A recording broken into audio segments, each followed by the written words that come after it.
Aloha and welcome to Thumbing Through Yesterday, the podcast where we take our favorite books down from the shelf, blow the dust off, and remind ourselves why it is we love them so. My name's Tom Gallion. Joining me today, we've got Tony Pasculi. Thanks, Tom. And what are we talking about today? Today we are talking about Cory Doctorow's first novel, Down and Out in the Magic Kingdom. And this was a first read for me, and of course we've got the obligatory opening. Why is this a favorite?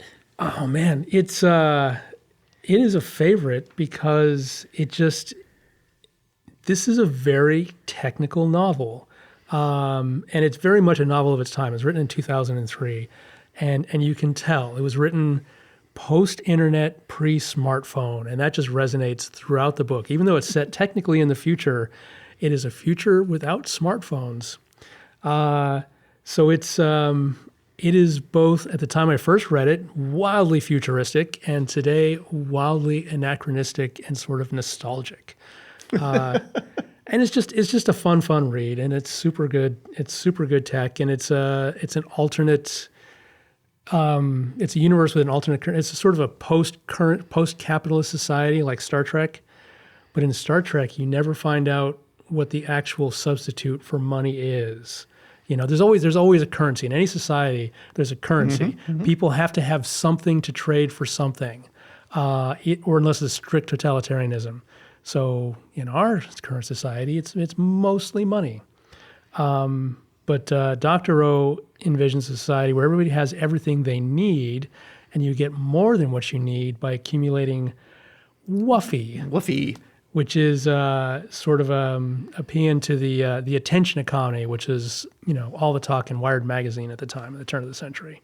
So, yeah, it's just a form of social collateral here. Exactly. Yeah, and this reminded me a lot in that of Black Mirror.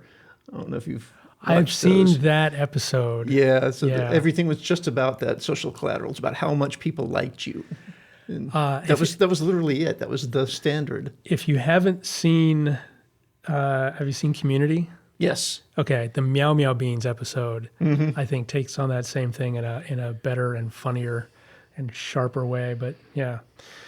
So that's just part of what's going on in this book. You've got the attention economy, which is interesting. You've got a killer first sentence. I remember Borders Books, which is no longer there, and this is on the pile at the front in a very handsome-looking trade paperback edition. And I title grabbed me, Down and Out in the Magic Kingdom. Okay, picked it up, read the first sentence. I lived long enough to see the cure for death. Okay, to see the rise of the bitchin' society, to learn 10 languages, compose 3 symphonies, to realize my boyhood dream of taking up residence in Disney World, to see the death of the workplace and of work. I never thought I'd live to see the day when Keep 'em Movin' Dan would decide to deadhead until the heat death of the universe. That is a lot to pack into the first few sentences. Yes, it is. It really sets up many things that could be explored. Yeah. And explores a couple of them. Yeah, absolutely. All right, so for me, this totally holds up on reread. I've probably read it. I read it back in 2003 when it first came out. I read it again once or twice shortly afterwards because I really enjoyed it. And then, I think 10 years later, I read it again, and then just now again. And like I say, it holds up, although the world has changed so fast in those 20 years that some things feel really anachronistic now. But how is it for you? This was a weird one, and this, in fact, in my mind, might be the weirdest one we've done so far. Interesting. I'd have to go back over the list before I assert that definitively, but we've read Watership Down. Remember? Yeah. So I don't know. You get very quickly into it, and I'm thinking, oh, this is fantastic, right? I love books about effectively immortal protagonists, right? And there's no shortage of writers who have explored this. Yeah. Lazarus Long jumps immediately to mind.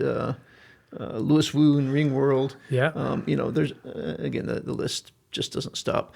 But this was novel in that it was set at the cusp, right? Our hero is first generation immortal. Yeah. And I was excited for the possibilities here. What are we going to do with this first generation immortal? They're just starting to realize that there are issues with living forever.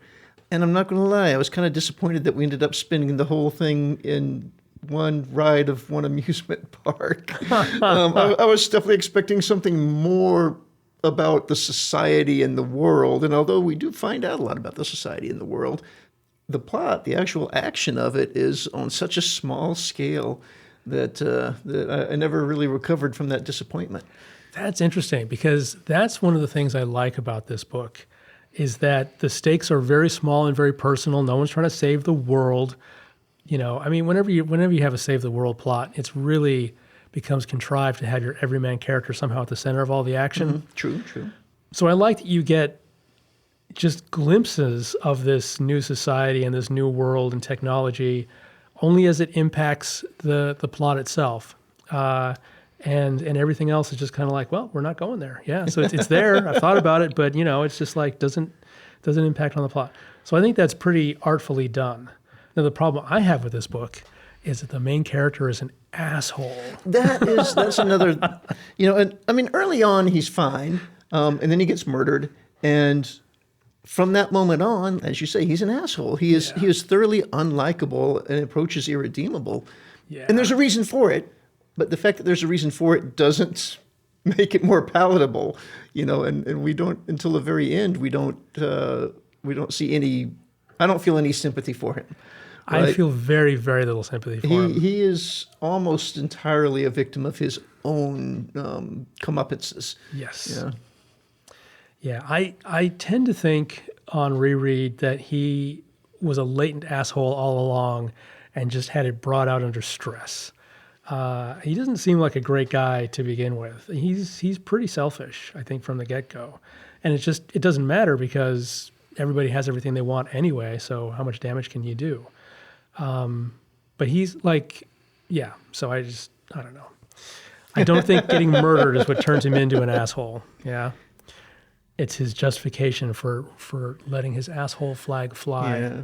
Well, I mean, his brain does get broken as a result of his reincarnation. It goes sideways, and because of his assholishness, he doesn't let people know he actually has a problem until it's far too late for anything to be done about it without basically erasing the plot. Yes. All right. So what we're talking about now is that in this advanced society, the immortality is achieved by backing people up, just making copies of them, which is a very 2003 sort of metaphor for things. Like back in 2003, I believe we were still using floppy disks. Am I right? We might have had the zip disk. Okay, yeah, but who was actually using zip disks? Dude, I relied on zip disks heavily for about 5 years. Okay. But yeah, the idea of backing stuff up was really a thing, and so that's what Doctorow goes with here, is that people actually get backed up and they get their memories transferred into force-grown clones, and you do a backup every 6 months. And because his brain gets broken, he can no longer do a backup. And the longer he leaves it, the more expensive it becomes to him to actually do a reset, because he's going to lose all the memories since the last time he backed up. He can no longer back up. He can no longer back up. Yeah. So when he resets, he's going to lose, again, basically the plot. Yes. Right. All of the significant events. And his friend, Dan, Never Be Still Dan. Way to go, Dan. Keep a moving Dan. Keep a moving Dan, which is a fun nickname there. His friend has decided to suicide. And this is something apparently that when you've lived a really long time, and keep in mind we're first generation here, so really long time is a bit over a century. Yeah. You can decide, you know what, I've done it all, and I'm going to take a sleeping draft. They're going to delete my backup, and game over. Yeah. Dan has decided to do this. Having lived a bit over a century, he's done it all. But yeah, so he doesn't want to do the backup or to restore himself because of what he'll lose. And again, the entire plot of the war between the Haunted Mansion and the Hall of Presidents. Let's get into that. And that's just kind of fun, actually. It is. I love it. So in this post-capitalist society, there's no command and control. So everybody sort of divides themselves up into what they call adhocracies. I love that. Which is a great coinage. So it's like people get together and say, hey, why don't we do this thing? And if you get enough people to say, yeah, let's do that thing, I'll do that thing with you, then boom, you're doing it. Yeah. Unless someone else decides to compete with you for that thing. And then whoever has more social capital, wuffy, leverage, or ruthlessness in this case gets their way. So a bunch of folks have taken over Disney World in Florida and are running it and sort of gradually updating it, but trying to keep its retro charm. And then the sort of the villain character, Deborah, I want to say Deborah. Yeah.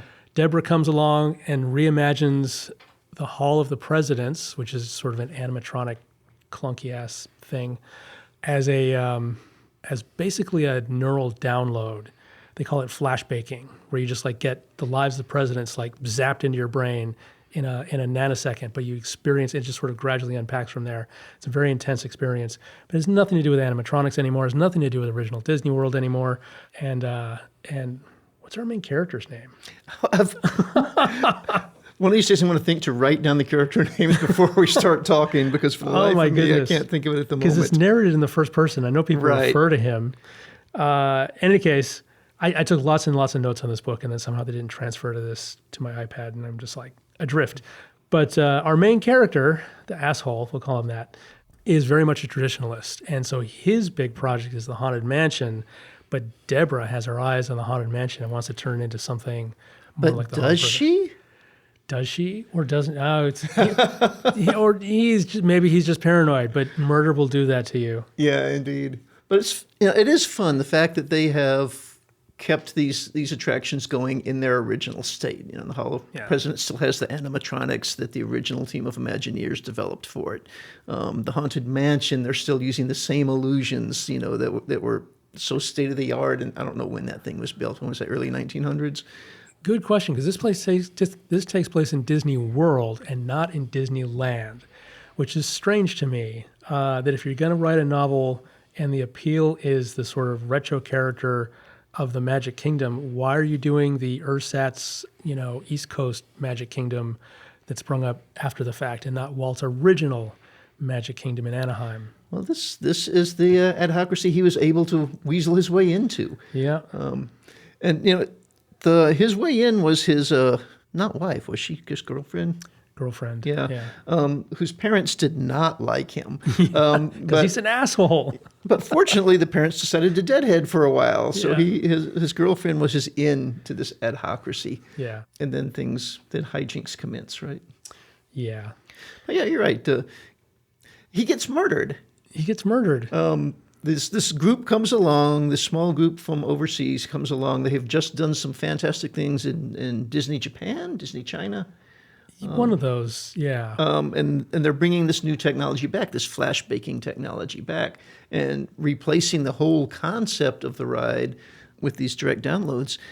And everyone in the Magic Kingdom is just gaga over it. Yeah. And our protagonist decides that they're going to try and do it everywhere. Yeah. He's got no reason to think this.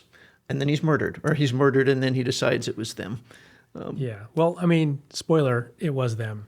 It ends up, and you know what? That annoys the bejesus out of me, that he was right. Because after he's murdered, as we've said, he really becomes an asshole, and it gets progressively worse the farther into the book you get. And these other people offer compelling evidence that says, we didn't do it.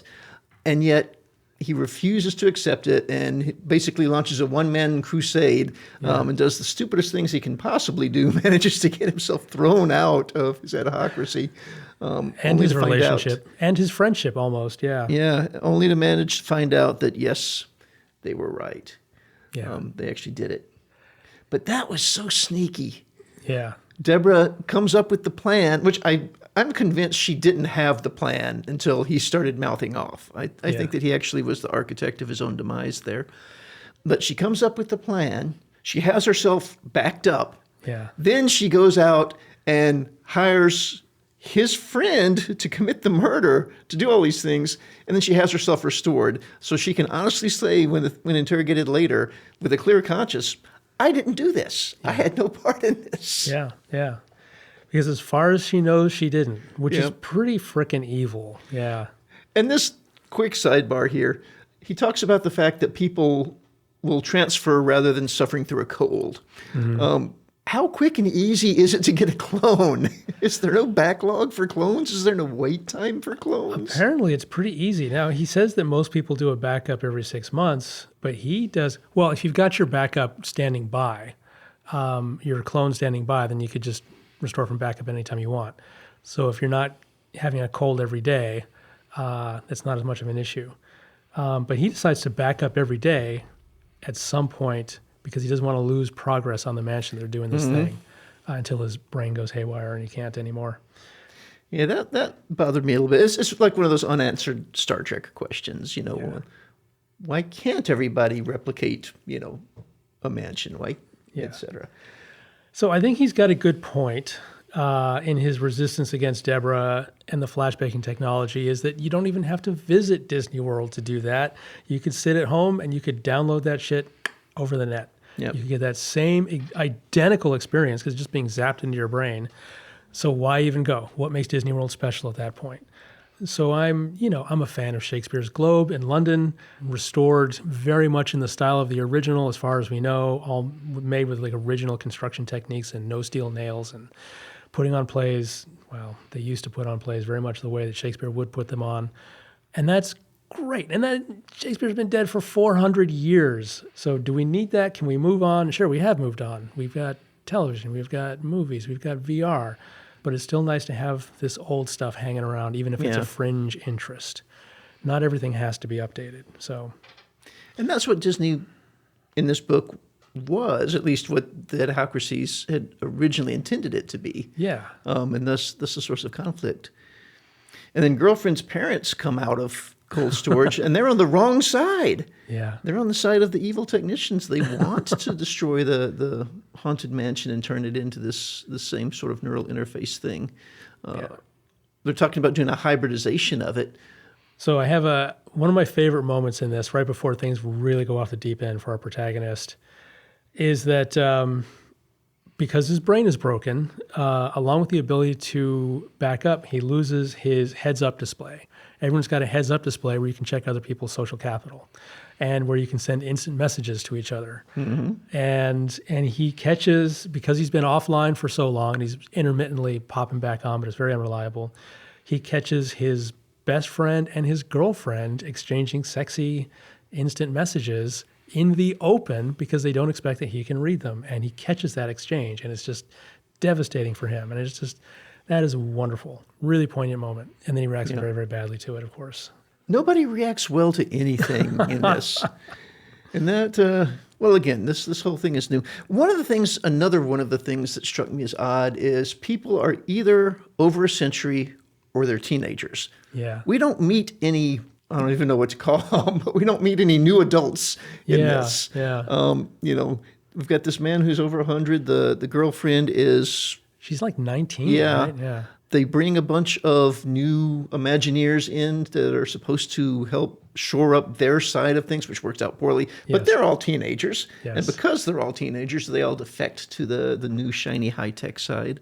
That was interesting, too, the generational gap. That's probably what he wanted to highlight, is the fact that these new people have no reverence for the old ways. They grew up in the bitchin' society. They never didn't have immortality and heads-up displays and all of that, which is well. I mean, you're a college teacher. You experience this. You're dealing with people every day who have never known a world without the internet, Or without smartphones. or what a floppy disk is. It's wild. Yeah. It is a bit. I also love, and going back to this idea of the evolving society, when the technology came out for people to become immortal, of course, not everybody was in favor of it. It was contested. Yeah, and the bitchin' people did nothing. They did not fight for their way of life. They did not try to force on anybody. They were like, okay, fine. And they waited until everybody who didn't want to be part of it died. Yes. That was it. They just outlived them. That was the battle. Yeah. Okay. They all died. We can do what we want now. That was great. That was wonderful. Yeah. So the other fun detail I like from this, and this is how you know it predates smartphones if you go back and read this, is that people are always exchanging documents and they drop them in each other's public directories. It's like everyone's got like a Dropbox, and you can And it's not being zipped directly between your app. That's how we do it now with a smartphone. You don't say, well, what's your public directory? Let me drop this photo in there. You just go bloop, bloop, bloop, airdrop it to your phone. It goes right into your photo reel, and there it is, yeah? Or share it on WhatsApp or Messenger. It goes app to app. The file system is really a thing of the past since smartphones. In fact, anecdote, computer science college teachers are struggling with some of their students who don't know what a file system is or how to use it. And they're just like, well, your compiler is going to generate, an OBJ file and an exe file, and they're going to be, you can find them here. And they're like, where? What is this? What is this tree structured hierarchy you speak of? Yeah. Yeah, we have similar experience here with photographs and large video files. We actually have a file server on our VLAN. Yeah. It takes a little bit of education to inform students of what a VLAN is and why there's a file server and why Wi-Fi is not the way to access either of them. Yeah. But anyway, it's interesting. I mean, I hadn't really thought about the comparison to smartphones because they've got tech that's embedded in their head. Yeah. They've got a heads-up display. The OS is different. The way that they operate things is different than the smartphone. But it being embedded, it didn't feel anachronistic to me. Interesting. It felt, in a way, nostalgic, I guess. Well, compare this to, we haven't talked about this book on this podcast, but I know you've read it, Old Man's War by Scalzi, where they also have embedded technology in their brains, but it's literally referred to as a PDA, and it operates much more like a smartphone than this technology does. Yep. Yeah. It's much more invasive as well. Yeah. All right. Anything else on Down and Out of the Magic Kingdom? Without my notes, I'm Your notes are lost. I have one other thing about, Down and Out in the Magic Kingdom. Doctorow, famously a big champion of, what is he a champion of? He's against digital rights management. He's a champion of not intellectual property so much as information being free, but not that. He retains a copyright on this book, but he made it available for free. Yeah, which I got is it through interesting. Project Gutenberg. Yeah. So you can just go out and download this book for free and read it, but you can also buy it. You can buy a Kindle version or you can buy a paperback version. And it was very interesting. I think he was the first author to convince a publisher to publish him while simultaneously making it free for anyone to download. And his argument at the time was that this would be good, that the publisher didn't have to worry about being, deprived of all sales by piracy, but that the pirates would actually generate more buzz than they cost. And I don't know if that turned out to be true, but it's certainly true that the book did very, very well despite being launched that way. So it seems like we read something else that was initially published as a free volume on a website and then later was picked up by a publisher. that was also Scalzi. That was Agent to the Stars. Agent to the Stars. Yeah. Have we talked about that? Is that We next? have. So I don't know if we talked about that aspect of it, but it was a very different thing. He put it on his website and he asked people to donate money. He put up a tip jar. He just didn't want to go through the trouble of finding a traditional publisher. A traditional publisher reached out to him and he said, okay, well, I'll take it off my website then. Yeah. Yeah. So. But I wanted to go back over Dan's arc. Oh, sure. Because I think this is fun. And Dan is a hook in that opening sentence, So Dan, at the start of the book, is a rock star up on a global scale. He makes his living being evangelical. He goes into these tiny little conclaves, strongholds, where people are holding out against the bitchin' society, and he brings them over. And because he does this thing, he has got more woofy than is conceivable. Yeah. And he has converted them all. There's no one left on the planet that's not part of the society. And he has fallen into a deep funk. And consequently, because he's in a deep funk, he has burned all of his woofy up. So he has no woofy and no self-esteem. And that's why he's decided to kill himself. But he doesn't want to go out a loser. Yeah. And it's the girlfriend that points this out to him, right? So his entire enrollment in the book is he wants to get enough woofy so that he can kill himself but be a winner. Yeah. He ultimately does change his mind and decides, well, maybe I haven't done it all, but if I'm going to go into storage, I really want to go into storage. So as it says in the opening, he's waiting for the heat death of the universe. Which is ridiculous because, I mean, if you're in storage, your storage is not going to survive to the heat death of the universe. That is an issue. They pay lip service to that. He's going to find an asteroid that's 1 trillion tons and it's all going to be nanotechnology self-repairing. Even so, But Even yeah. so. I mean, yeah. But I mean, that's okay. On the one hand, that's farsighted. I'll be the last person standing. Okay, maybe there's something to be said of it.